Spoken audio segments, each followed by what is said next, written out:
नमस्कार दोस्तों, स्वागत है आपका YouTube channel learn with the pay. सबसे पहले तो मैं आपसे माफ़ी चाहूँगा क्योंकि इतने दिन से वीडियो नहीं बना पा रहा था, लेकिन अब चीज़ें कंटिन्यू चलेंगी। ठीक है, तो अब मैं बता दूं कि सीटेट का पेपर तो बिल्कुल आने ही वाला है, जैसा आप सबको पता है। तो हालांकि कोर्स में कंप्लीट नहीं करा पाया जो मैंने बोला था, लेकिन मैं अभी मैथ्स के लिए आपको 2-3 प्रैक्टिस सेट करा दूंगा एग्जाम से पहले। ठीक है, उसमें जो भी क्वेश्चंस आएंगे उनका कॉन्सेप्ट मैं क्लियर कराता चलूंगा, तो वो भी काफ़ी हेल्पफुल रहेंगी। ठीक है, आपके मार्क्स जरूर से जरूर इंक्रीज करेंगे। फिलहाल मैं आपको साइंस पढ़ाने जा रहा हूँ, सीटेट स्पेशल। ठीक है, सीटेट स्पेशल रहेगा ये साइंस। सीटेट में अगर आपने साइंस का बिल्कुल कुछ भी नहीं पढ़ा है तो भी अगर ये 4-5 वीडियो जो भी होगी आपके एग्जाम से पहले आपको मिल जाएगी, जो भी 4-5 वीडियो 30-40 मिनट की आपको मिलेगी, अगर आप उसको पूरा देख लेते हैं, अच्छे से तैयार कर लेते हैं, तो आराम से 20+ स्कोर हो जाएगा, अगर आपने कुछ भी नहीं पढ़ा है तो भी। और अगर आपने पढ़ा हुआ है कुछ ना कुछ, ठीक है, तो आप आराम से 25+ स्कोर कर पाएंगे साइंस में।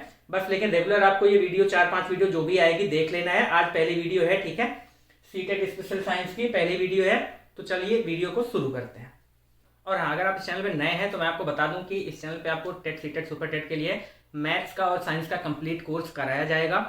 ठीक है, और काफ़ी कुछ आपको मैथ्स पढ़ाया जा चुका है। आप चैनल पे जाएंगे, आपको चैनल पे एक टेट, सीटेट, सुपर टेट नाम से प्लेलिस्ट मिलेगी। ठीक है, उसमें मैथ्स की काफ़ी सारी वीडियोज़ मैंने डाली हुई हैं, वो आप देख सकते हैं। उसी में आपको, या प्लेलिस्ट अलग से बना दूंगा मैं प्रैक्टिस सेट का। ठीक है, उसमें आपको 2-3 प्रैक्टिस सेट मिल जाएगा एग्जाम से पहले। और ये जो साइंस है, सीटेट स्पेशल साइंस करके एक प्लेलिस्ट बनाऊंगा मैं, उसमें डालूंगा। तो सारी वीडियोस आप वहां से जाके चेक कर सकते हैं, आराम से पढ़ सकते हैं, कोई दिक्कत नहीं है। ठीक है, तो अगर आप चैनल पे नए हैं तो चैनल को सब्सक्राइब जरूर कर लीजिएगा अगर वीडियो आपको अच्छी लगे तो। ठीक है, आप चलते हैं सीटेट स्पेशल साइंस पे। ठीक है, सबसे पहला चीज मैं आपको बताने वाला हूं इंडिकेटर्स। ठीक है, इंडिकेटर्स क्या है? ये बेसिकली इसको हिंदी में बोलते हैं सूचक है। क्या ये? Acid base indicator. ठीक है, एसिड बेस, कोई भी सॉल्यूशन एसिड है कि बेस है, ये हम कैसे पहचानते हैं? ठीक, इंडिकेटर से पहचानते हैं। ये सूचक होते हैं, ये बताते हैं कि एसिड है कि बेस है। इससे सीटेट में एक ना एक क्वेश्चन हर बार आता ही आता है। तो जितने भी इंडिकेटर्स होते हैं मैं सारे आपको बता दे रहा हूं, आप नोट कर लीजिएगा। फिर मैं बताऊंगा कि किस तरह के क्वेश्चन आते हैं सीटेट में। ठीक है, वो भी मैं बताऊंगा। सबसे पहले देखिए, आपने सुना होगा, जरूर सुना होगा, लिटमस पेपर। ठीक है, फिनाप्थेलिन, लिटमस पेपर, मिथाइल ऑरेंज। ठीक है, और एक हल्दी का पेस्ट करके, हल्दी वाला तो ज्यादातर ही सीटेट पूछता है। ठीक, और मतलब जो भी पूछते हैं मैं सारे आपको बता दूंगा। आपको मैं बता दे रहा हूं, देखिए लिटमस पेपर। ठीक है,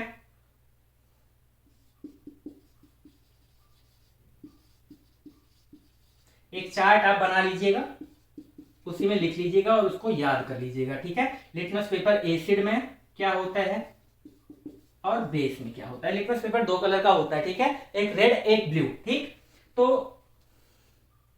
लिटमस पेपर जब भी, जैसे ब्लू वाला, अगर हम एसिड में लिटमस पेपर डाल दें, ठीक, हमेशा बस आपको ये जानना है कि अगर एसिड में गया है लिटमस पेपर तो रेड कलर देगा। ठीक, अगर हमने रेड वाला ही लिटमस पेपर डाला है तो कोई चेंज नहीं होगा, क्योंकि ऑलरेडी हमने रेड डाला है। लिटमस पेपर रेड और ब्लू 2 कलर का होता है। ठीक, एसिड में हमेशा जो लिटमस पेपर होगा वो रेड कलर देगा और बेस में हमेशा ब्लू कलर देगा। ठीक है, अगर हमने एसिड का सॉल्यूशन है कोई, उसमें लिटमस पेपर ब्लू वाला डाल दिया तो वो रेड हो जाएगा। ठीक, और रेड वाला ही डाला है तो नो चेंज रहेगा, क्योंकि ये हमेशा रेड कलर देगा। ठीक है, ब्लू है तो रेड हो जाएगा, रेड है तो रेड ही रहेगा। ठीक, तो लिटमस पेपर एसिड में रेड कलर देगा और बेस में ब्लू कलर देगा। ठीक है, बेस में अगर हमने रेड वाला डाल दिया तो क्या हो जाएगा? रेड से ब्लू हो जाएगा। ठीक है, इसमें क्या हो रहा है कि अगर हमने रेड डाला है तो रेड टू ब्लू हो जाएगा, और इसमें अगर हमने ब्लू वाला डाला है, ठीक, तो ब्लू टू रेड हो जाएगा। ठीक है, ये आपको याद रखना है। एसिड में लिटमस पेपर रेड कलर देगा, ठीक, और बेस में ब्लू कलर देगा। ठीक, ये हो गया।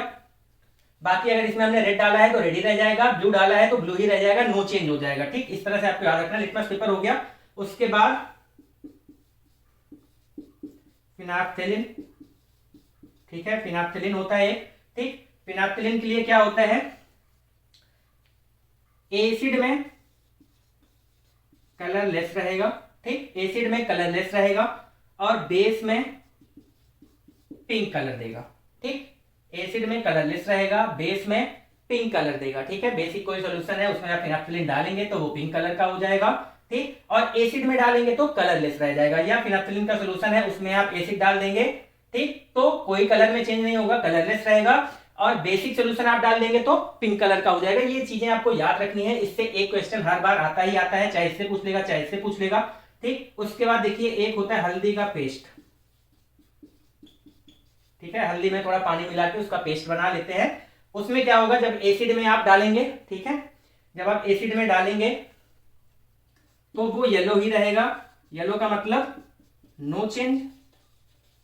ठीक, एसिड में नो चेंज हुआ, हल्दी का पेस्ट येलो होता ही है, एसिड में डालेंगे तो नो चेंज रहेगा, येलो ही रह जाएगा, कोई अंतर नहीं आएगा। लेकिन जैसे ही आप बेस में डालेंगे, ठीक है, बेस में डालते ही ये भी हो जाता है रेड। ठीक है, बेसिक सोल्यूशन में हल्दी का पेस्ट डालेंगे या हल्दी के पेस्ट में बेसिक सोल्यूशन डालेंगे, कुछ भी करिए, वो रेड कलर का हो जाएगा। ठीक है, तो ये चार्ट में तीनों आप स्क्रीनशॉट लेके लिख लीजिए और याद कर लीजिए। लिटमस पेपर एसिड में अगर ब्लू लिटमस पेपर डालेंगे तो रेड हो जाएगा, रेड डालेंगे तो नो चेंज रहेगा क्योंकि रेड रहेगा। ठीक है, बेसिक सॉल्यूशन में अगर हम रेड लिटमस पेपर डालते हैं तो ब्लू हो जाएगा। ठीक, ये आपको याद रखना है, ये हमेशा पूछता है। फिनाप्थलीन, ठीक है, फिनाप्थलीन अगर एसिड में डालेंगे तो कलरलेस रहेगा, बेस में डालेंगे तो पिंक हो जाएगा। ठीक है, हल्दी का पेस्ट जो है एसिड में येलो रहेगा, येलो का मतलब येलो होता ही है तो येलो ही रहेगा, या अगर पूछेगा कि क्या चेंज होगा कलर में तो नो चेंज हम कह देंगे क्योंकि येलो का येलो ही रह गया। बेस में जैसे ही डालेंगे क्या हो जाएगा, रेड हो जाएगा। इतना आपको याद रखना है। ठीक है, ये हो गया।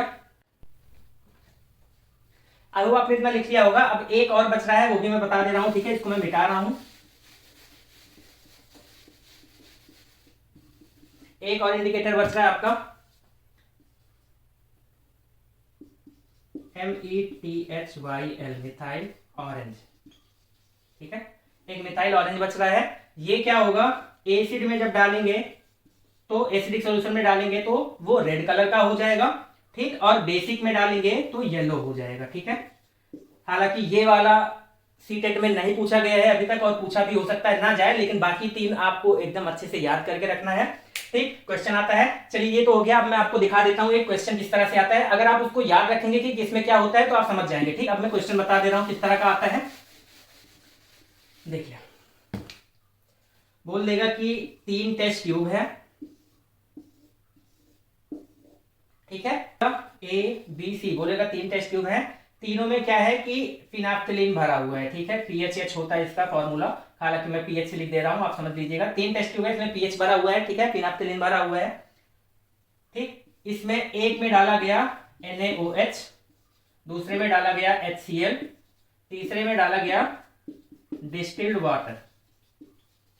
ठीक, सीधा सीधा लिख के आता है बड़ा सा क्वेश्चन कि 3 टेस्ट ट्यूब है, तीनों में फिनाप्थलीन डाला गया है। ठीक है, अब उसमें एक में NaOH डाला जा रहा है, दूसरे में HCl डाला जा रहा है, तीसरे में डिस्टिल्ड वाटर डाला जा रहा है। तो बताइए तीनों टेस्ट ट्यूब में का जो सॉल्यूशन है उसमें क्या चेंज आएगा। ठीक है, क्या कलर में चेंज आएगा। ठीक है, तो फिनाप्थलीन है, देखिए NaOH क्या होता है, बेस होता है। ठीक, HCl क्या होता है, एसिड होता है। ये क्या है, बेस है, ये क्या है, एसिड है, और ये क्या है, ये तो न्यूट्रल है। डिस्टिल्ड वाटर क्या होता है, न्यूट्रल होता है। ठीक, ना एसिड है ना ही बेस है। ठीक, तो देखिए इसमें क्या होगा, जब NaOH डालेंगे, हमने बताया, अभी बताया मैंने, पीएच, फिनाप्थलीन जैसे ही NaOH में बेसिक में जाता है क्या हो जाता है, पिंक हो जाता है। तो टेस्ट ट्यूब ए का जो सॉल्यूशन है वो पिंक कलर का हो जाएगा। ठीक है, ये HCl में डाला है, HCl में फिनाप्थलीन एसिड में क्या होता है, ये कलरलेस रहता है। ठीक, कलरलेस हो जाएगा। और डिस्टिल्ड वाटर में भी ना एसिड है ना बेस है, तो यहां भी क्या रहेगा, कलरलेस रहेगा। ठीक है, इस तरह से चेंज होगा। ये आपसे क्वेश्चन पूछता है। ठीक, एक तो क्वेश्चन ये हो गया, पूछता है, आप इसको चाहे लिख भी लीजिएगा, बना लीजिएगा। ठीक है, 3 टेस्ट ट्यूब था, तीनों में फिनाप्थलीन था, एक में एसिड डाला गया, एक में बेस डाला गया और एक में डिस्टिल्ड वाटर डाला गया। डिस्टिल्ड वाटर ना एसिड है ना बेस है। ठीक है, इंडिकेटर जिस कलर का रहेगा उसी कलर का रह जाएगा अगर डिस्टिल्ड वाटर के केस में पूछा जाता है तो। दूसरा इस तरह से आता है, एक में फिनाप्थलीन है आपका, ठीक है, एक में हल्दी का पेस्ट है। ठीक है, एक टेस्ट ट्यूब है जिसमें हल्दी का पेस्ट रखा हुआ है, दूसरा क्या है, फिनाप्थलीन रखा हुआ है। इसमें आपने क्या किया, एसिड डाला, इसमें भी एसिड डाला। यहाँ पे एसिड बेस कुछ भी, वो एक में एसिड एक में बेस, एक में बेस एक में एसिड, दोनों में एसिड दोनों में बेस, कुछ भी कर सकता है। आपको वो चार्ट याद है तो आप आराम से कर पाएंगे। इस तरह से क्वेश्चंस आते हैं। दूसरा क्या है, इसी में एक तरह से ये भी हो सकता है कि यहाँ पे हल्दी है, यहाँ पे फिनाप्थलीन है। ठीक है, इसमें NaOH डाला, ठीक, इसमें भी NaOH डाला। जहां कहीं भी OH टाइप का दिख जाएगा वो आप समझ लीजिएगा बेस है। ठीक। और HCl H2SO4, ठीक है, HNO3, ये सब क्या होते हैं,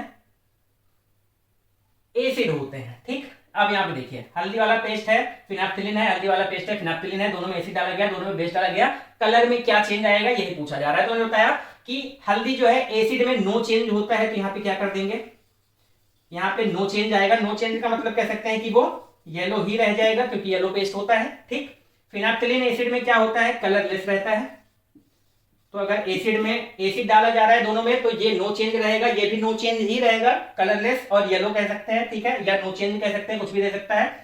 NaOH डालेंगे हल्दी वाले में तो ये क्या हो जाएगा, रेड कलर का हो जाएगा। और NaOH जब डालेंगे फिनाप्थिलिन में तो ये क्या हो जाएगा, पिंक कलर का हो जाएगा। ठीक है, तो चार्ट अगर आपको याद है तो आप आराम से इस तरह के क्वेश्चन कर सकते हैं। और यहां से मतलब 5 से 7 बार कह सकते हैं रिपीट हुआ है क्वेश्चन अभी तक, तो यहां से फिर से क्वेश्चन आने की संभावना है। याद रखिए बहुत ही इंपॉर्टेंट चैप्टर है। ठीक है, यहां नहीं आएगा तो कहीं ना कहीं और जरूर आ जाएगा। हालांकि इसमें भी आपको किसी ना किसी शिफ्ट में, देखिए आपको इस बार बहुत सारी शिफ्ट में पेपर होने हैं। ठीक है, तो किसी ना किसी में क्या 4-5 शिफ्ट में आपको ये क्वेश्चन रिपीट मिलेगा ही मिलेगा। बस आपको इंडिकेटर चेंज कर देगा, मैंने 4 बताए हैं, एक में ये दे देगा, दूसरे में वो दे देगा, इस तरह से क्वेश्चन बनाएगा।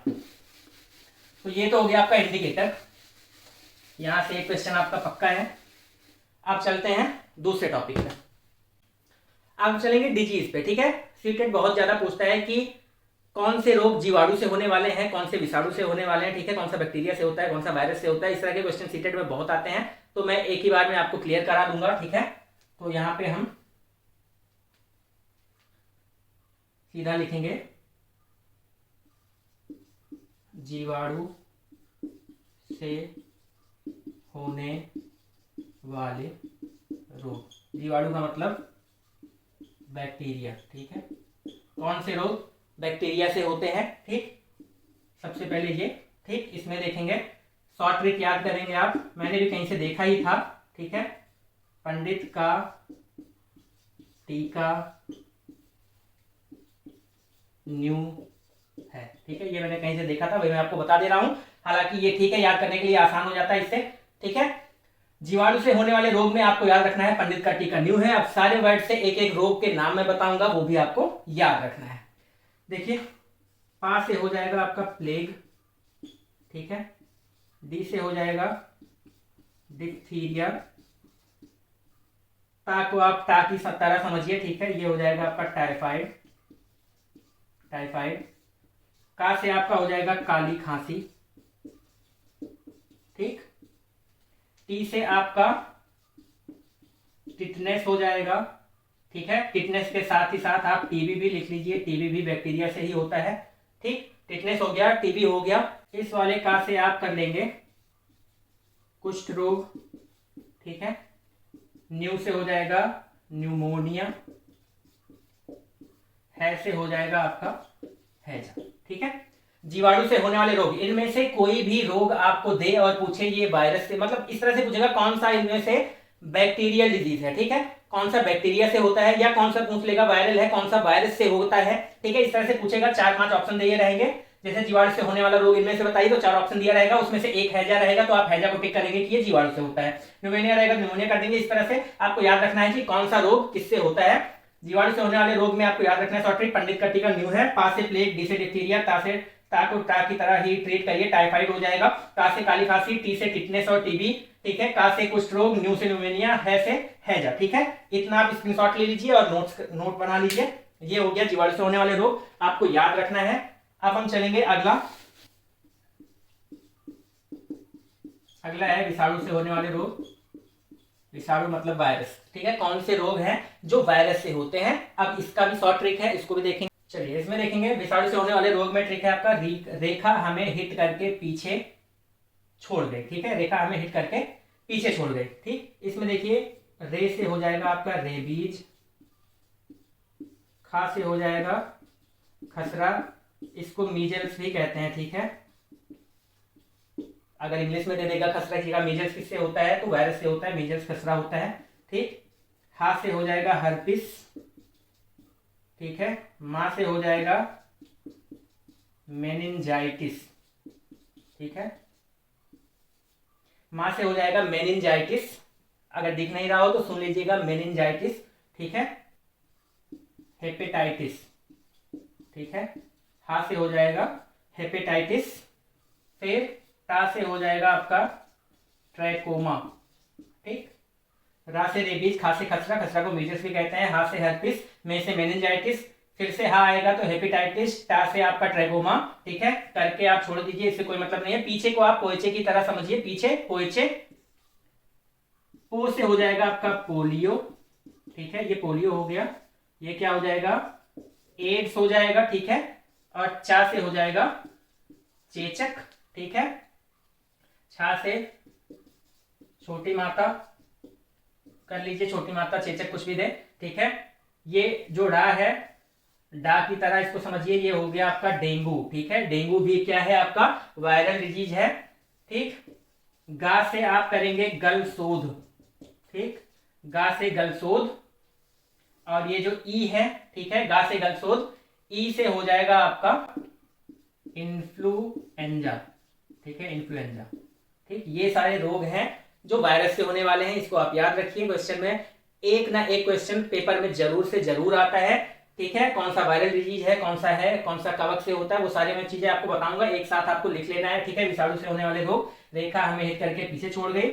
रेबीज हो गया, खा से खसरा हो गया, हा से हर्पिस हो गया, में से मेनिंजाइटिस हो गया, ही से हेपेटाइटिस, टी से ट्रैकोमा, करके आप छोड़ दीजिए। पीछे को पोएचे की तरह समझिए, पोएचे, पो से पोलियो, ए से एड्स, चा से चेचक, ठीक है। छोटी माता, डा से डेंगू, गा से गलशोध, ई से इन्फ्लुएंजा। ये भी स्क्रीनशॉट ले लीजिए और लिख लीजिए। चलिए अब हम देखेंगे कि कवक से होने वाले रोग कौन कौन से हैं, ठीक है। कवक जनित रोग, कवक को फंगस कह सकते हैं, ठीक है। फंगस से होने वाले रोग कौन कौन से हैं, तो इसका ट्रिक हो जाएगा आपका गंजा दामाद खाए फ्रूट, ठीक है, गंजा दामाद खाए फ्रूट। अब इससे हम देखेंगे कि कौन कौन से रोग बन रहे हैं। गंजा से मतलब गंजापन, ठीक है। दा से दमा, दाद, खाज, ठीक है, दमा दाद खाज हो गया। और फ्रूट से कह देंगे आप ethical fruit, ethical fruit, Hindi में इसको बोलते हैं हाथी पाव, ठीक है। हाथी पाव आपने सुना होगा, ठीक। कवक जनित रोग क्या क्या हो जाता है, गंजा दामाद खाए फ्रूट, गंजा से गंजापन, दा से दमा रोग, दाद हो जाएगा, खा से खाए से खाज हो जाएगा, फ्रूट से एथिकल फ्रूट, हाथी पाव, ठीक है। ये सारे रोग हैं कवक जनित रोग, ये भी आप नोट कर लीजिए, फिर मैं मिटाता हूं। चलिए ये डिजीज में लास्ट हम देखेंगे प्रोटोजोआ से होने वाले रोग, ठीक है। प्रोटोजोआ से होने वाले रोग, पापा काम पे सोते हैं, ठीक है। पापा काम पे सोते हैं, ठीक है। पापा से हो जाएगा आपका पायरिया, ठीक है। का से आपका हो जाएगा काला ज्वर, ठीक है। माँ से आपका हो जाएगा मलेरिया। मलेरिया किससे होता है, प्रोटोजोआ से। सीटेट में कभी कभी मिलान के लिए भी दे देता है, तो मलेरिया आप प्रोटोजोआ से ही मिलाएंगे, ठीक है। ये याद आपको रखना है, ठीक। पापा काम पे सोते हैं, पायरिया, काला ज्वर, मलेरिया। पे से हो जाएगा आपका पेचिस, और सोते का मतलब सोने की बीमारी, सोने की बीमारी, ठीक है। प्रोटोजोआ से होने वाले रोग, पायरिया, काला ज्वर, मलेरिया, पेचिस, सोने की बीमारी, ये आप सब याद रखिए। इससे एक ना एक क्वेश्चन हर बार आता है। सीटेट में ही नहीं, आप टेट ले लीजिए या कोई भी कॉम्पिटिटिव एग्जाम ले लीजिए, तो कौन से चीज से, मतलब जीवाणु से, विषाणु से होने वाले रोग, इससे एक आध क्वेश्चन आ ही जाता है, ठीक है। रीट का एग्जाम दिया था, उसमें भी आया था। फिर उसके बाद और भी कुछ एग्जाम मैंने दिया था, तो आया है, ये क्वेश्चन आते रहते हैं, इसको आप नोट कर लीजिए, ठीक। फिर चलते हैं अगले टॉपिक पे। साथ ही साथ आप कुछ और भी रोग जान लीजिए। संक्रामक रोग किसे कहते हैं, संक्रामक रोग वो होता है जो संपर्क में आने से दूसरे लोगों को भी हो जाए, ठीक है। कुछ ऐसे रोग भी होते हैं जैसे किसी को हो गया, उसके आसपास आप रहेंगे, ठीक है, तो आपको भी हो सकता है। ऐसे रोग जो फैल जाते हैं आसपास जाने से, ठीक है, उसको संक्रामक रोग कहते हैं। कम्युनिकेबल डिजीज में आप जान लीजिए क्या क्या आता है। टाइफाइड हो जाएगा, ठीक, पोलियो हो जाएगा, मलेरिया हो जाएगा, ठीक है, और स्वाइन फ्लू लिख लीजिए आप, ठीक।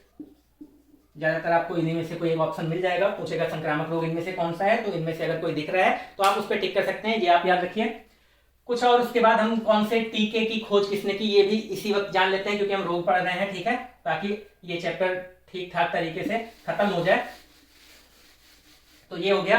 अब देखते हैं आगे। साथ में आप देखेंगे कि टीबी किस बैक्टीरिया से होता है, हैजा किस बैक्टीरिया से होता है, टाइफाइड किस बैक्टीरिया से होता है। ठीक है, कुछ बैक्टीरिया के भी नाम आप याद रखिए, कहीं कहीं पूछ लिया जाता है। टीबी होता है माइकोबैक्टीरियम से। ठीक है, माइकोबैक्टीरियम। ठीक है, ये टा है बैक्टीरियम, माइकोबैक्टीरियम। ठीक है, हैजा होता है विब्रो वायरस। ठीक है, विब्रो वायरस नहीं, बैक्टीरिया। ठीक है, विब्रो, WHIBRO, विब्रो। ठीक है, टाइफाइड किससे होता है, साल्मोनेला। ठीक है, टाइफाइड साल्मोनेला बैक्टीरिया से होता है। ठीक है, ये सारी बैक्टीरिया की चीजें बताया था मैंने। तो टीबी माइकोबैक्टीरियम से, हैजा विब्रो बैक्टीरिया से, और टाइफाइड साल्मोनेला बैक्टीरिया से होता है। ठीक, ये कुछ चीजें हैं, ये आप नोट कर लीजिए। देखिए, इसके अलावा कुछ और इंपॉर्टेंट क्वेश्चंस हैं। ठीक है, जैसे चेचक के टीके की खोज किसने की। टीका का मतलब वैक्सीन होता है। ठीक है, चेचक का वैक्सीन किसने बनाया या खोज किसने की चेचक का टीका की, एडवर्ड जेनर। ये आपको याद रखना है, चेचक का टीका एडवर्ड जेनर। टीबी और हैजा के जीवाणु की खोज किसने की थी, तो रॉबर्ट कोच ने। ठीक है, पेनिसिलिन की खोज किसने की थी, अलेक्जेंडर फ्लेमिंग ने। मलेरिया के परजीवी की खोज रोनाल्ड रॉस। ठीक है, पोलियो का टीका जोनास साक। ठीक, फर्मेंटेशन किण्वन। ठीक है, किण्वन भी पूछा जाता है, लुई पास्चर। ठीक है, लुई पास्चर। फिर इंसुलिन की खोज किसने की, इंसुलिन क्या होता है, किसके काम आता है, ये डायबिटीज। ठीक है, शुगर जिसको आप बोलते हैं, जिसको शुगर की बीमारी हो, डायबिटीज हो। ठीक है, इंसुलिन हार्मोन शुगर को कंट्रोल करता है, ये आपको याद रखना है। ठीक है, तो चेचक का टीका एडवर्ड जेनर ने, टीबी और हैजा के जीवाणु की खोज रॉबर्ट कोच ने। ठीक है, पेनिसिलिन की खोज अलेक्जेंडर फ्लेमिंग ने। मलेरिया के परजीवी की खोज रोनाल्ड रॉस। पोलियो का टीका जोनास साक ने दिया था। फर्मेंटेशन किण्वन लुईस पास्चर कहते हैं बात इसकी। ठीक है, और इंसुलिन की खोज एफ बैंटिंग। ठीक है, ये सारी चीजें आपको याद रखनी है। तो यहां से आपका मेरे हिसाब से तो ये बीमारी वाली चीजें इससे ज्यादा, इसमें से मतलब इससे ज्यादा कहीं से कुछ नहीं पूछा जाएगा। ठीक है, तो चलते हैं नेक्स्ट टॉपिक पे। इसके अलावा एक और क्वेश्चन आता है, कौन सा बैक्टीरिया होता है जो नाइट्रोजन फिक्सेशन के काम आता है। ठीक है, याद रखेंगे, नाइट्रोजन फिक्सेशन। ठीक है, नाइट्रोजन फिक्सेशन या नाइट्रोजन, हिंदी में इसको स्थिरीकरण कहते हैं। ठीक है, स्थिरीकरण। नाइट्रोजन के स्थिरीकरण में कौन सा बैक्टीरिया काम आता है। नाइट्रोजन फिक्सेशन की बात जहां कहीं भी आएगी, ठीक है, राइजोबियम आपको लिखा हुआ मिले। ठीक है, राइजोबियम। तो राइजोबियम जो बैक्टीरिया है, ये नाइट्रोजन फिक्सेशन के काम आता है, ये आपको याद रखना है। ये भी सीटेट में बहुत बार पूछा गया है और कभी भी पूछा जा सकता है, तो ये भी आपको याद रखना है। सारे जितने भी मोस्ट इंपॉर्टेंट क्वेश्चंस हैं वही मैं आपको करा रहा हूं। ठीक है, आराम से 20+ स्कोर आप कर पाएंगे अगर आप 4-5 वीडियो जो भी आने वाली है अगर आप पूरा उसको देख लेंगे। ठीक है, और देखने के लिए देखिए, देखना है आप तो चैनल को सब्सक्राइब भी जरूर कर लीजिएगा अगर वीडियो आपको पसंद आ रही होगी तो, नहीं आ रही होगी तो भी कर दीजिएगा, कोई बात नहीं। अब आ जाते हैं हम डाइजेशन पे। ठीक है, पाचन से भी बहुत सारे क्वेश्चन इसमें बनते हैं। ठीक है, 4-5 क्वेश्चन हैं, वो बार बार रिपीट करके आते ही रहते हैं, तो वो सारे क्वेश्चन मैं आपको बता दे रहा हूं जो सीटेट, ठीक है, बेसिकली सीटेट में जो बार बार पूछे जाते हैं। ठीक, तो सबसे पहले तो पाचन का स्टेप क्या होता है। ठीक, सबसे पहले स्टेप में आपको क्रम पूछेगा। ठीक है, 4-5 ऑप्शन देगा, उसमें से सही क्रम आपको बताना रहेगा। ठीक है, तो पाचन के क्रम में सबसे पहले क्या होता है, सबसे पहले तो अंतर्ग्रहण। सबसे पहले तो हम भोजन अपने अंदर मुंह में डालते हैं, तो सबसे पहला स्टेप आता है आपका अंतर्ग्रहण। ठीक है, सबसे पहले आता है आपका अंतर्ग्रहण। सबसे पहले अंतर्ग्रहण आता है, उसके बाद आपका आता है डाइजेशन। ठीक है, उसके बाद क्या हो जाता है, तुरंत अंतर्ग्रहण करने के बाद ही देखिए पाचन स्टार्ट कहां से होता है, मुख से ही होता है। ये भी क्वेश्चन बनता है कि पाचन का स्टार्ट कहां से होता है, मुख से ही होता है। जैसे अंतर्ग्रहण करेंगे आप डाइजेशन स्टार्ट हो जाएगा। ठीक है, अंतर्ग्रहण के बाद आपका क्या आ जाएगा, पाचन आ जाएगा। ठीक, पाचन के बाद जब पाचन हो जाता है तो उसके बाद जो भी विटामिन, जो मिनरल्स या जो कुछ भी होते हैं, ठीक है, प्रोटीन, विटामिन, ये सब, उसका क्या होता है, अवशोषण होता है, एब्जॉर्प्शन। ठीक है, एब्जॉर्प्शन इसको कहेंगे अवशोषण। ये करता कौन है, ये जो अवशोषण है ये छोटी आंत करती है। ठीक है, अंतर्ग्रहण, फिर पाचन, फिर एब्जॉर्प्शन। एब्जॉर्प्शन के बाद क्या होता है, एसिमिलेशन। एसिमिलेशन, ठीक है, इसको कहते हैं स्वांगीकरण। स्वांगीकरण, स्वांगीकरण में क्या होता है, देखिए अवशोषण हो गया। ठीक है, प्रोटीन का, ठीक है, प्रोटीन का, विटामिन का, अवशोषण हो गया, उसके बाद स्वांगीकरण। अवशोषण के बाद क्या होता है, जिस अंग को जिस चीज की जरूरत होती है उस अंग तक वो चीजें, वो प्रोटीन, वो विटामिन पहुंचाए जाते हैं। तो सबसे पहले अंतर्ग्रहण होता है, फिर डाइजेशन होता है, फिर जो डाइजेशन हुआ है पाचन, फिर उसके बाद अवशोषण होता है। अवशोषण किसका, मिनरल्स का, प्रोटीन, विटामिन, इन सबका अवशोषण होता है। जो भी जरूरी चीजें हैं भोजन में उसका अवशोषण होगा। फिर उसके बाद जिस अंग को जिस चीज की जरूरत होगी, एसिमिलेशन, स्वांगीकरण, उस अंग के पास तक उसको पहुंचाया जाएगा। ये हो गया। और उसके बाद एसिमिलेशन के बाद आप कह सकते हैं निष्कासन हो जाएगा फिर, ठीक है। इतना कुछ होने के बाद आप मल निकाल लेते हैं, ठीक। तो निष्कासन हो जाएगा। तो सबसे पहला अंतर्ग्रहण, फिर डाइजेशन, पाचन, फिर उसका अवशोषण, फिर स्वांगीकरण। ये आपको घुमा फिरा के 4 ऑप्शन देगा। जो इस क्रम में रहेगा वही आपको सही करना होता है। ये क्वेश्चन आता है, इंपॉर्टेंट है, इसको आप लिख लीजिए, ठीक है। डाइजेशन का स्टेप पूछता है, ठीक। ये आप याद कर लीजिए, इसको नोट कर लीजिए। सबसे पहले अंतर्ग्रहण, फिर डाइजेशन, फिर एब्जॉर्प्शन, फिर एसिमिलेशन, फिर निष्कासन। निष्कासन को एक्सट्रैक्शन कह सकते हैं, ठीक है। ये क्रम आप याद रखिएगा। सारा हिंदी है, हिंदी इंग्लिश दोनों में लिखा हुआ है। इसकी इंग्लिश नहीं याद आ रही है, छोड़िए। तो ये हो गया पहला। इसके अलावा पाचन से रिलेटेड कुछ और क्वेश्चन है, डाइजेशन से रिलेटेड, ठीक है। पूछा जाता है पाचन की शुरुआत कहां से होती है, तो आप बोलेंगे कि मुख से। जैसे ही भोजन मुख में जाता है, ठीक है, माउथ बोलेंगे इसको, पाचन की शुरुआत हो जाती है, ठीक। पाचन की शुरुआत कहां से होती है, मुख से होती है। सबसे ज्यादा समय तक पाचन कहां होता है, तो इसको आप बोलेंगे छोटी आंत, ठीक है, स्मॉल इंटेस्टाइन, इंग्लिश में स्मॉल इंटेस्टाइन, हिंदी में छोटी आंत, ठीक है। सबसे ज्यादा समय तक पाचन कहां होता है, छोटी आंत, ठीक है। पूर्ण पाचन कहां पे होता है, इसका भी आंसर छोटी आंत, ठीक है।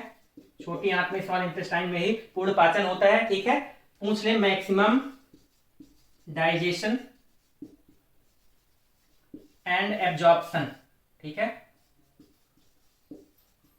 सबसे ज्यादा पाचन और अवशोषण कहां पे होता है, तो ये भी आपका हो जाएगा छोटी आंत, ठीक है। सबसे ज्यादा पाचन तो पहले बता दिया। सबसे ज्यादा पाचन और एब्जॉर्प्शन भी पूछे, अवशोषण, तो उसका भी छोटी आंत, ठीक है। और पूछ ले कि वाटर एब्जॉर्प्शन,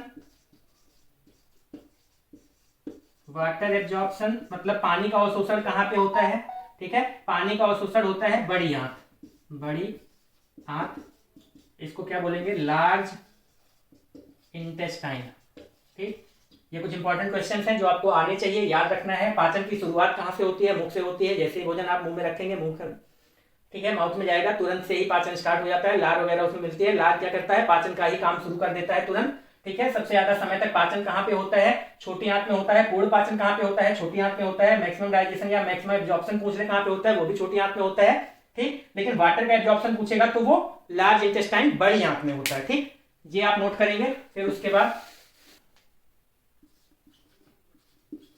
स्मॉल इंटेस्टाइन,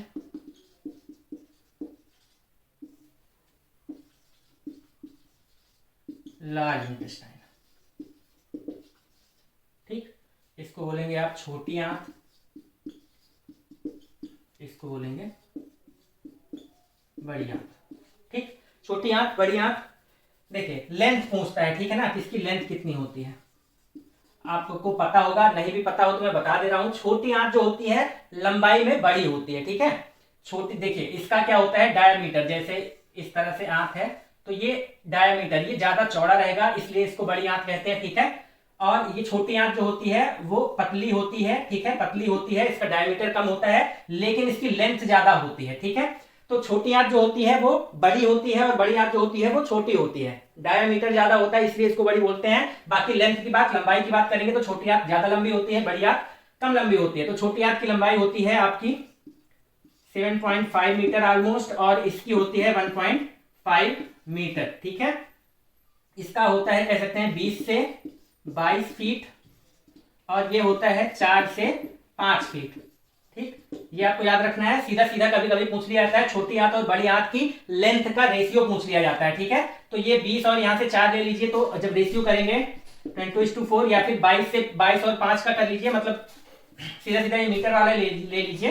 7.5 और 1.5, इससे इसको काटेंगे तो आ जाता है 5:1। तो ये आपको याद रखना है कि छोटी आंत और बड़ी आंत का जो रेशियो होता है 5:1 होता है। लेकिन आपको ये भी याद रखना है कि छोटी आंत बड़ी आंत पूछ रहा है या बड़ी आंत पहले छोटी आंत बाद में कर रहा है, ठीक है। ये स्मॉल है, ये लार्ज है।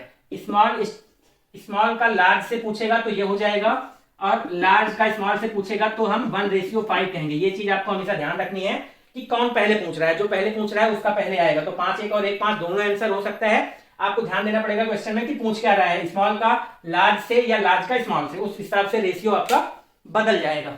बदला नहीं है वही चीज, बस आगे पीछे हो जाएगा। ठीक है, तो ये आपको याद रखना है। फिर उसके बाद छोटी आंत के लिए कुछ बातें आपको जो पेपर में सीधा सीधा आ जाता है वो भी याद रखना, मैं बता रहा हूं। इसके अलावा स्मॉल इंटेस्टाइन की कुछ और मुख्य बातें हैं जो आपको याद रखनी है। ठीक है, पेपर में डायरेक्ट पूछ लिया जाता है। 4 ऑप्शन दिया जाएगा, सेम चारों ऑप्शन में 3 ऑप्शन इनमें से सेम मिलेंगे, कोई एक अलग मिलेगा और पूछेगा कि कौन सा इसमें से गलत है। ठीक है, इस तरह से क्वेश्चन आता है। ठीक, स्मॉल इंटेस्टाइन से तो इसको याद रखना है कि इसकी भित्ति जो होती है, इसकी जो वॉल होती है, ठीक है, मैंने बताया कि इसका डायमीटर कम होता है। डायमीटर कम के साथ साथ ये जो चीज है ये भी क्या होता है, वॉल जो है इसका वो पतला होता है, इसकी भित्ति बहुत पतली होती है। ठीक है, ये है एसआई मतलब स्मॉल इंटेस्टाइन में। ठीक है, छोटी आंत में अंगुली के समान उभरी हुई संरचना होती है जिनकी संख्या हजारों में होती है। ठीक, इसकी भित्ति बहुत पतली होती है, इसमें अंगुली के समान उभरी हुई संरचना होती है जिसकी संख्या हजारों में होती है। उसके बाद सतह के निकट सूक्ष्म रुधिर वाहिकाओं का जाल पाया जाता है। ठीक, ये रुधिर वाहिकाएं ही अवशोषण करके बाकी अंगों तक ले जाती हैं सारा कुछ। ठीक, उसके बाद यकृत से पित्त रस ग्रहण करके इसे पित्ताशय में संग्रहित करता है। ठीक है, यकृत लीवर को बोलते हैं। ठीक है, लीवर क्या होता है, हमारे बॉडी का लार्जेस्ट ग्लैंड होता है। ये भी आप यहीं पे लिख लीजिए, बाद में खैर मैं इसको बताने वाला था और आगे बताऊंगा। अभी इसको आप यहीं पे लिख लीजिए। लीवर क्या होता है, हमारे शरीर की सबसे बड़ी ग्रंथि कौन सी है, लीवर है। ठीक है, और यही अभी समझिए। और एंडोक्राइन पूछ ले कि हमारे शरीर की सबसे बड़ी एंडोक्राइन, ठीक है, अंतःस्रावी कौन सी ग्रंथि है, तो शायद टाइफाइड होता है, वो मैं अभी जब बताऊंगा ग्रंथि तो बताऊंगा। तो सबसे बड़ी ग्रंथि अगर पूछेगा, लार्जेस्ट ग्लैंड लीवर होता है, यकृत होता है। ये सारी जो बातें हैं ये आपको याद होनी चाहिए। 4 ऑप्शन मिलेगा, इनमें से 3 रहेगा, एक अलग रहेगा और वही आपको गलत टिक करना रहेगा। इस तरह से क्वेश्चन बहुत आता है सीटेट में, तो ये भी आप इसको नोट कर लीजिए, स्क्रीनशॉट ले लीजिए। देखिए, पाचन का क्रम तो आपने देख लिया। फिर उसके बाद आहार नाल का क्रम भी पूछा जाता है। जैसे ये आपका मुख हो गया, ठीक, यहां से आप भोजन डालते हैं, फिर कुछ इस तरह से होता है, इसको बोलते हैं ग्रसिका। ठीक, फिर उसके बाद आगे जाके आपका कुछ इस तरह से आ जाता है आमाशय। ठीक है, फिर उसके बाद यहाँ पे आपका आ जाता है छोटी आंत, कुछ इस तरह से आ जाती है। ठीक, मेरा डायग्राम सही से नहीं आता। फिर यहाँ पे बड़ी आंत होती है कुछ इस तरह से। ठीक, इस तरह से होता है, फिर यहाँ से जाके मल आपका निकल जाता है। ठीक है, कुछ इस तरह से होता है। तो आहार नाल का क्रम सबसे पहले देखिए, हम क्रम हमें बताना है। ये तो मैं एक रफली डायग्राम बता रहा हूँ। सबसे पहले मुख आता है, फिर ग्रसिका, ग्रसिका से भोजन नीचे आता है आमाशय में। ठीक है, ये क्या होता है, आमाशय होता है आपका पेट। ठीक, फिर उसके बाद छोटी आंत, फिर बड़ी आंत, ये यही इसका क्रम है। तो क्रम में याद रखेंगे स्टेप्स में। ठीक, सबसे पहले क्या आएगा, मुख, इसको माउथ कह सकते हैं। फिर उसके बाद आएगी ग्रसिका। ठीक है, फिर उसके बाद आएगा आमाशय। ठीक है, आमाशय के बाद, ठीक है, ये आगे जाके आमाशय के बाद आएगा छोटी आंत। छोटी आंत देखिए, इसको आप इस तरह से भी लिख सकते हैं, क्षुद्रांत। ठीक है, और फिर उसके बाद आती है बड़ी आंत, लार्ज इंटेस्टाइन, इसको कहते हैं बृहदांत्र। ठीक है, मुख, ग्रसिका, आमाशय, फिर छोटी आंत, फिर बड़ी आंत, ये होता है आहार नाल का क्रम। एक रफ डायग्राम बना दिया है, हालांकि ये बहुत ही बेकार बना हुआ है, मुझे बनाना आता नहीं है, मेरा आर्ट बहुत खराब है। बाकी आप ये याद रखिएगा, एक रफ डायग्राम बना दिया समझने के लिए। ये हो गया आहार नाल का क्रम। कुछ और इंपॉर्टेंट बातें जानेंगे। HCl का उत्सर्जन होता है। ठीक है, पूछेगा कि हमारे शरीर में HCl का उत्सर्जन कहां से होता है, तो हम बताएंगे आहार नाल के लिखिए चाहे ना लिखिए, हालांकि आहार नाल का ही पार्ट होता है, क्या, आमाशय से। ठीक है, आहार नाल के आमाशय से या सीधा आमाशय से कह दीजिए। आमाशय मतलब पेट, हमारे पेट में HCl एसिड बनता है और वही पाचन का काम करता है। ठीक है, तो HCl का उत्सर्जन कहाँ होता है, आहार नाल के आमाशय से। लार का कार्य क्या होता है, लार क्या करता है, स्टार्च, ठीक है, स्टार्च को शुगर में बदलता है। ठीक है, स्टार्च को शुगर में बदलता है, स्टार्च को शुगर में बदलता है। कह सकते हैं कि मंड को शर्करा में बदलता है। ठीक है, लार का कार्य क्या होता है। अच्छा, लार में कौन सा एंजाइम पाया जाता है, तो हम बताएंगे टाइलिन। पी से स्टार्ट होता है, PTYLIN। ठीक है, इसको हिंदी में ऐसे लिख लीजिए, टाइलिन। ये या है टाइलिन, ठीक है। टाइलिन एंजाइम नाम पी से स्टार्ट होता है। लार में कौन सा एंजाइम पाया जाता है? टाइलिन एंजाइम पाया जाता है। इसका कार्य क्या होता है? मंड को शर्करा में बदलना, स्टार्च टू शुगर, ठीक है। प्रोटीन का पाचन कौन करता है? कौन सा एंजाइम करता है? तो पेप्सिन। इसको कैसे याद रखेंगे? पा से प्रोटीन, पा से पेप्सिन, ठीक है। प्रोटीन का पाचन पेप्सिन करता है, पा से प्रोटीन, पा से पेप्सिन। मिल्क का पाचन कौन करता है? रेनिन। ये कुछ इंपॉर्टेंट चीजें हैं जो आपको याद होनी ही चाहिए, ज्यादातर एग्जाम्स में ये पूछी जाती हैं। फिर humans do not have cellulose digesting enzymes. मानव शरीर में सेल्यूलोज को डाइजेस्ट करने के लिए कोई भी एंजाइम नहीं होता है, ठीक है। सेल्यूलोज डाइजेस्ट करने के लिए कोई एंजाइम नहीं होता है। No enzymes are present to digest the cellulose, ठीक है। ह्यूमंस के अंदर, ह्यूमन बॉडी में कह सकते हैं, सेल्यूलोज डाइजेशन के लिए कोई भी एंजाइम नहीं होता है। सेल्यूलोज होता कहाँ पे है? तो जो सेल वॉल होती है, ठीक है, सेल वॉल जो होती है वो सेल्यूलोज की बनी होती है। कोशिका भित्ति पढ़ा होगा आपने, सेल जब आप पढ़ेंगे तो, हालांकि सेल चैप्टर से यहाँ पे क्वेश्चन आते नहीं है इसलिए पढ़ाया नहीं जाएगा, बाकी सेल्यूलोज की बनी होती है कोशिका भित्ति, ठीक। तो ये सारी चीजें आप याद रखनी है, इसको नोट कर लीजिए। एकदम जो बहुत ही ज्यादा इंपॉर्टेंट चीजें हैं, ठीक है, वही मैं लिखवा रहा हूँ और पूरी गारंटी के साथ मैं बता रहा हूँ। अगर आपने कुछ भी नहीं पढ़ा है, ये 4-5 वीडियो पढ़ने के बाद 20 नंबर आराम से आपके आ ही जाएंगे, ठीक है। और आपने खुद से भी अगर तैयारी करी है, ये सारी वीडियोस देखने के बाद आपके आराम से 25+ आ जाएंगे। तो बेफिक्र होकर 4 से 5 वीडियो जो भी आने वाली है आपके एग्जाम से पहले सारी आ जाएगी, आप आराम से देख लीजिए। इसके अलावा आपको कुछ पढ़ने की जरूरत नहीं है, स्पेशली फॉर सीटेट, ठीक है। सीटेट की बात कर रहा हूँ, यूपी टेट की बात नहीं कर रहा हूँ। यूपी टेट तो खैर, यूपी टेट में क्या होता है, बहुत वास्ट सिलेबस होता है, कहां से क्या पूछेगा आप कह नहीं सकते हैं। सीटेट में फिक्स सिलेबस है, ठीक है। फिफ्थ छोड़ दीजिए, 6, 7, 8 तीन ही बुक होती है, उसी से घुमा फिरा के ये पूछता है, तो उसी का सार मैं आपको बता रहा हूँ। क्वेश्चंस आपको यहीं से देखने को मिल जाएंगे, ठीक है। यूपी टेट के लिए भी मैं पढ़ाऊंगा तो उसको अलग से चैप्टर वाइज पढ़ाऊंगा, यहाँ पे चैप्टर वाइज नहीं पढ़ा रहा हूँ। ये तो मैं मतलब एकदम हर चैप्टर का मेन चीज आपको बता रहा हूँ, जो चीजें ज्यादातर सीटेट में पूछी जाती हैं। तो इतना नोट कर लीजिए, फिर आगे बढ़ते हैं। अब बात कर लेंगे दांत की, ठीक है, कि हमारे मुंह में दांत कितने होते हैं और कितने, मतलब कौन कौन से टाइप के होते हैं, किनका क्या कार्य होता है, ठीक है। तो टोटल टीथ कितने होते हैं? 32, ठीक है।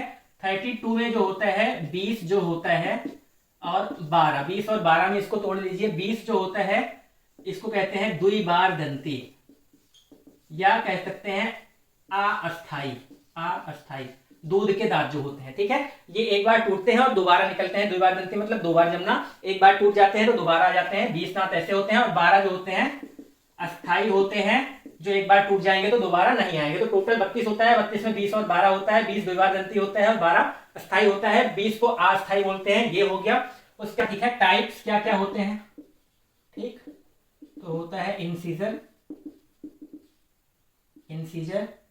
फिर आता है कैनाइन, ठीक, फिर आता है प्रीमोलर और फिर आता है मोलर, ठीक है। ये 4 टाइप के दांत होते हैं, इंसीजर, कैनाइन, प्रीमोलर और मोलर, ये 4 तरह के दांत होते हैं, ठीक। इंसीजर कितने होते हैं, कैनाइन कितने होते हैं, प्रीमोलर कितने होते हैं, मोलर कितने होते हैं, ये आपसे पूछा जाता है, तो ये भी मैं आपको बता दे रहा हूं, ठीक है।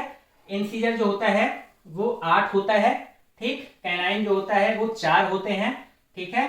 और प्रीमोलर जो होता है ये 12 होता है, मोलर 12 होता है, और फिर प्रीमोलर जो होता है 12, 10, 12, 12, 24, 8, 32, ठीक है, ये 8 होता है, ठीक। इंसीजर, कैनाइन 8, 4, 8, 12, इस तरह से आप याद रखेंगे। इंसीजर, कैनाइन, प्रीमोलर, मोलर, ठीक है। इंसीजर इसको बोलते हैं कृंतक, ठीक है। इसका काम होता है काटने का, ये जो सबसे आगे वाला जो दांत होता है जिससे आप किसी भी चीज को, कोई फल वगैरह खाते हैं तो काटते हैं, ये होता है। कैनाइन जो होता है इसको बोलते हैं रदनक शायद, ठीक है, हिंदी मुझे याद नहीं आ रही है। इंसीजर, कैनाइन, इसका काम होता है चीर फाड़ का, ठीक है, चीर फाड़ का, जो नुकीला वाला दांत होता है हमारे मुंह में, चीर फाड़ का काम करता है। और प्रीमोलर और मोलर जो होते हैं ये बेसिकली चबाने के काम आते हैं, ठीक है, ये आपको याद रखना है। टोटल टीथ 32 होते हैं, द्विबारदंती 20, अस्थाई 12 होते हैं, ठीक है, अस्थाई 20 होते हैं। टाइप्स में इंसीजर, कैनाइन, प्रीमोलर, मोलर, ठीक है। पूछेगा आपको इंसीजर के कितने पेयर होते हैं, देखिए ये पेयर नहीं है, ये टोटल दिया गया है। अगर पेयर पूछ लेगा, अगर पेयर पूछेगा तो 4 पेयर होता है इंसीजर का। कैनाइन का अगर पूछ ले, ठीक है, कैनाइन का पूछ ले कितना पेयर होगा तो 2 होगा। एक पेयर में 2 होता है तो सीधा सीधा आधा कर दीजिए, पेयर पूछेगा तो आधा कर दीजिएगा, यहाँ पे 4 हो जाएगा, यहाँ पे 6 हो जाएगा, ठीक है। कभी कभी क्या करता है कि ऊपर कितने पेयर होंगे ऐसा पूछ लेता है, ये तो हो गया टोटल, ठीक है। कि इंसीजर में टोटल 8, कैनाइन में टोटल 4, प्रीमोलर में टोटल 8, मोलर में टोटल 12। कभी कभी पूछ लेगा कि कितने पेयर्स होते हैं, ठीक है, तो टोटल पेयर्स पूछ लेगा, टोटल पेयर्स पूछ लेगा, तो total pairs 4, total 2, total 4, total 6 हो जाएगा, आधा कर लीजिए। फिर कभी कभी पूछ लेगा कि ऊपर या फिर नीचे, ऊपर या फिर नीचे दोनों में से एक ही पूछेगा, कितने पेयर्स होते हैं, ऊपर या नीचे कितने पेयर्स होते हैं, तब इसका भी आधा कर दीजिए, ये हो जाएगा 2, ये हो जाएगा 1, ये हो जाएगा 2, ये हो जाएगा 3। ये सारी चीजें आपको याद होनी चाहिए। दांत 32 होते हैं, द्विभाजंती 20 होते हैं, 12 अस्थायी होते हैं, 20 जो होते हैं द्विभाजंती उनको अस्थायी कहा जाता है। Types incisor, canine, premolar, molar, ठीक है। इंसीजर काटने के काम आता है, कैनाइन चीरफाड़ करने के काम आता है, प्रीमोलर मोलर चबाने के काम आता है। टोटल ये 8 होता है, ये 4 होता है, ये 8 होता है, ये 12 होता है, ठीक। ये तो हो गया चार्ट समझने के लिए। टोटल पेयर से पूछ लेगा कि इंसीजर के कितने पेयर होते हैं, तो 4, कैनाइन के 2, इस तरह से हो गया। अगर पूछ लेगा कि ऊपर, देखिए ऊपर नीचे दोनों तरफ दांत होते हैं, ठीक है, तो ऊपर अगर पूछ ले इंसीजर का कितना पेयर है 2, ऐसे ऊपर या पूछे या नीचे पूछे, दोनों जगह बराबर पेयर होते हैं, तो ये आंसर हो जाएगा, ठीक। ये हो गया। समझने के लिए आपको बता दूं कि कौन से दांत कैसे होते हैं, ठीक। तो दंत सूत्र होता है 2 1 2 3, पेयर्स में 2 1 2 3, ठीक है। ये ऊपर का पेयर है, ये नीचे का पेयर है, जैसे हमारे मुंह में ये ऊपर का पार्ट हो गया, ये नीचे का पार्ट हो गया, ये आपने मिडिल कर लिया। यहाँ पे देखिए सबसे पहले इंसीजर आता है, फिर कैनाइन आता है, फिर प्रीमोलर आता है, फिर मोलर आता है। ऐसे ही इंसीजर आएगा, कैनाइन आएगा, ठीक है, प्रीमोलर आएगा और मोलर आएगा। सेम वे में इधर भी क्या आएगा, इंसीजर, कैनाइन, प्रीमोलर, मोलर, ठीक है। यहाँ पे भी इंसीजर, कैनाइन, प्रीमोलर, मोलर, ठीक। जो ये 2 1 2 3 है ना, ये है, यही है 2 1 2 3, ठीक है। इंसीजर 2 होते हैं, मिडिल में आप ले लीजिए, लेफ्ट में या राइट में चल रहे हैं आप, राइट में 2 दांत आपको इंसीजर मिलेंगे, फिर एक कैनाइन मिलेगा, ठीक। नुकीला वाला देखिए आप एक ही पा रहे हैं, ये एक है। टोटल देखा जाए तो एक पेयर हो गया ऊपर, क्यों, क्योंकि एक इधर भी तो आएगा, 2 इधर भी आएगा। टोटल देखिए 4 हो गया इंसीजर ऊपर, नीचे भी ऐसे 4 हो जाएगा, 2 1 2 3, 2 1 2 3, 2 1 2 3, 2 1 2 3, इस तरह से दांत होते हैं, ठीक है। सारा कुछ मैंने बता दिया। दांत से इससे ज्यादा क्वेश्चन मुझे नहीं लगता है आएगा, तो ये सारा आप नोट कर लीजिए। ये समझने के लिए हो गया किस तरह से हमारे मुंह में दांत होते हैं। सबसे पहले इंसीजर आएगा, लेफ्ट में 2 आएगा, 2 राइट में आएगा, मतलब 4 ऊपर इंसीजर होते हैं, नीचे 4 इंसीजर होते हैं। फिर उसके बाद कैनाइन 2 ऊपर 2 नीचे, ठीक है। प्रीमोलर 4 ऊपर 4 नीचे, इस तरह से हो जाता है। तो इसको आप नोट कर लीजिए और समझ लीजिए अच्छे से। ये क्वेश्चन रीट में पूछा गया था और उसने मतलब ऊपर का ही पेयर या ऐसे कुछ पूछ लिया था, इस वजह से लोगों ने गलत कर दिया था, इसलिए मैंने ये आपको तीनों बता दिया, ठीक है। टोटल पूछ लेगा तो 12, ठीक है, वो प्रीमोलर मोलर वाला 12 होता है, ठीक। टोटल पूछ लेगा तो 12, ठीक। टोटल पेयर्स पूछ लेगा तो 6, और ऊपर कितने पेयर है पूछ लेगा तो 3, ठीक है। तो उसने ऊपर कितने पेयर है पूछ लिया था और मैंने टोटल पेयर लगा दिया था। मैंने खुद ने गलती करी थी, इसी वजह से मैंने तीनों बता दिया कि क्या पूछे तो आपको क्या लगाना है, ठीक है। तो आप याद रखिएगा और सारा कुछ नोट्स बनाते रहिए और इसको अच्छे से रिवाइज करके जाइएगा, आपका आराम से 20+ आ जाएगा। कभी कभी पेपर में आपको कुछ मूल इकाइयां पूछ ली जाती हैं कि प्रोटीन की मूल इकाई क्या होती है, कार्बोहाइड्रेट की क्या होती है, तंत्रिका तंत्र की, उत्सर्जन तंत्र की, और भी चीजें पूछी जाती हैं जो आगे आती जाएंगी, मैं बताता जाऊंगा। फिलहाल इतना नोट कर लीजिए कि किसकी मूल इकाई क्या होती है। तो प्रोटीन की पूछेगा तो आप बताएंगे अमीनो अम्ल, ठीक है, अमीनो अम्ल या फिर अमीनो एसिड, ठीक है। कार्बोहाइड्रेट की पूछेगा तो इसको बोलेंगे आप शर्करा, ठीक है, शुगर। तंत्रिका तंत्र की पूछेगा तो इसको बोलेंगे न्यूरॉन, ठीक है। तंत्रिका तंत्र में कोई दिक्कत आती है तो आप न्यूरोलॉजिस्ट के पास जाते हैं, ठीक है। तो तंत्रिका तंत्र का हो जाएगा न्यूरॉन, ठीक। कार्बोहाइड्रेट का शर्करा। उत्सर्जन तंत्र का हो जाएगा नेफ्रॉन, ठीक है। उत्सर्जन तंत्र यूरिन से रिलेटेड होता है, ठीक है।